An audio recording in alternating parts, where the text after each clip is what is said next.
What are you doing? The second radiator for John's vet has arrived.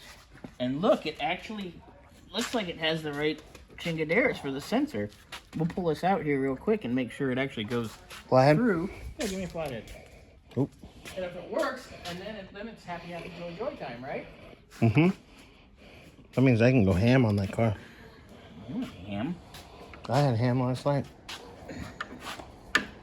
Sandwich? Or like ham, steak, and eggs? Chunks of ham. It was really good. I like that. Yeah. Come on, baby.